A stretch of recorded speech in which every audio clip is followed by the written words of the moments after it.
Et j'ai 15 ans. Il y a une chose que je regrette beaucoup et j'ai décidé d'en parler. J'ai fait découvrir à mon père le monde de l'internet et cela lui a fait beaucoup de mal. Je ne sais même pas si l'on pourra un jour retrouver une vie normale. Mon père est devenu un homme triste le jour où ma mère nous a quittés. Et je dois dire que ça a été dur pour moi aussi. J'avais 10 ans à l'époque et son départ nous a beaucoup affectés tous les deux. Je souffrais de ne pas comprendre la raison de son acte et mon père refusait de me dire ce qui s'était passé. Ça devait être douloureux pour lui de penser à elle. Mais bientôt ma mère a cessé de me manquer et je me suis efforcé de reprendre ma vie en main. Mon père, lui, il n'arrivait pas à se libérer de ses sentiments. Il avait des problèmes au travail. Il était dépassé par les tâches ménagères chez nous et il pouvait à peine s'occuper de moi. Mais nous avons réussi à nous en sortir et nous sommes devenus plus forts. Pourtant, après 5 ans, il était toujours aussi triste. Je me disais qu'il passait trop de temps seul à ruminer et que ça ne mènerait à rien de bon. J'ai donc trouvé un moyen de lui remonter le moral. Je lui ai donné mon iPad et je lui ai appris à s'en servir. Je l'ai aussi inscrit sur certains réseaux sociaux et je lui ai fait découvrir YouTube. En faisant tout ça, je pensais l'aider à être moins triste. À l'aide des réseaux sociaux, je communiquais avec mes amis et je rencontrais tout le temps de nouvelles personnes. Et sur YouTube, il y a des contenus pour tous les goûts. J'arrivais toujours à me distraire de mes pensées noires en regardant des vidéos. Je me disais donc que ça pouvait aussi faire du bien à mon père. Et ça a marché. Mon père a commencé à aller mieux. Il prenait plaisir à communiquer avec ses anciens amis.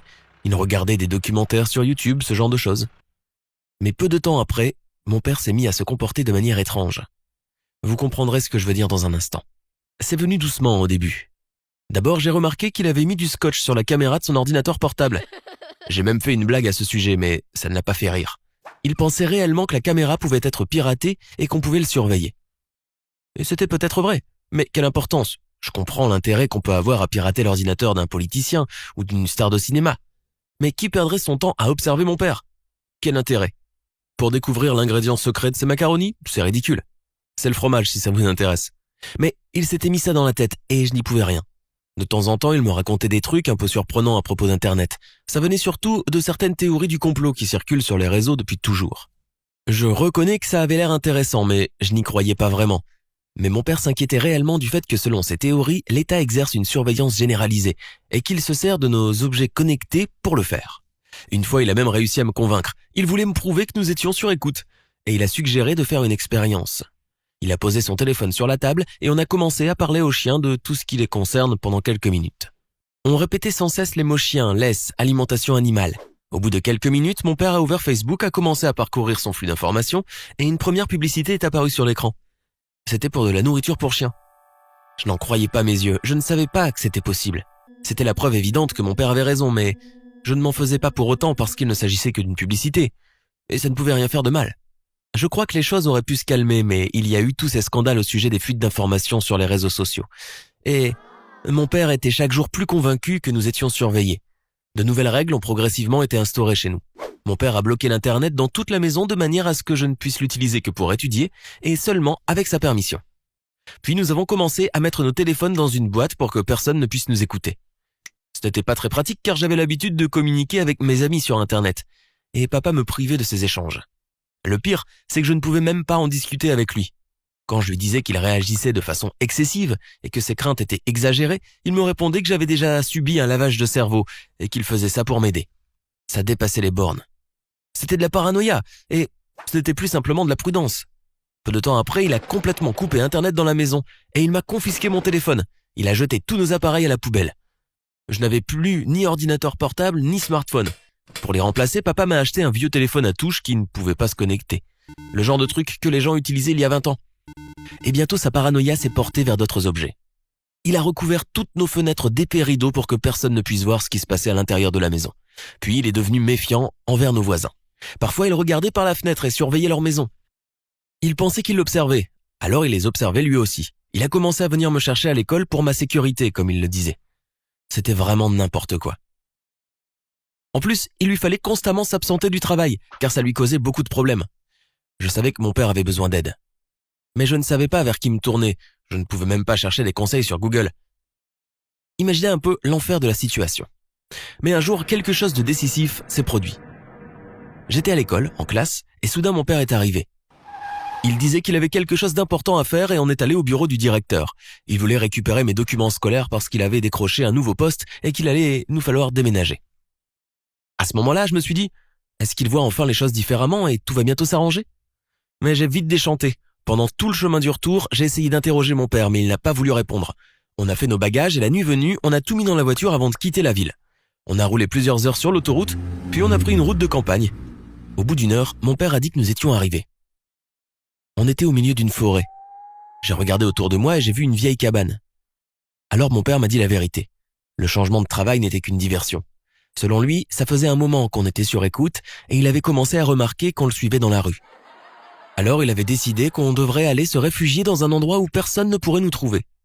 Ces agents, disait-il, devaient avoir perdu notre trace, parce que, à son travail et à l'école, il avait menti sur notre déménagement.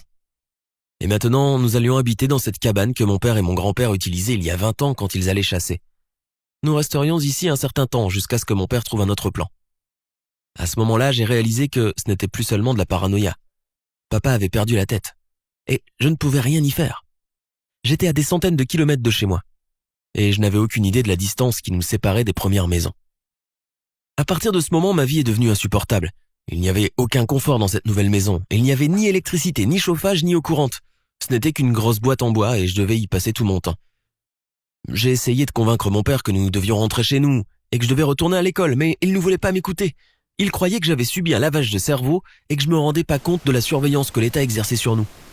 Pour dire la vérité, j'ai même pensé à m'enfuir, mais c'était très dangereux. On était au milieu d'une forêt et je n'aurais même pas su quelle direction prendre. J'aurais facilement pu me perdre dans les bois et mourir de faim ou tomber sur des animaux sauvages.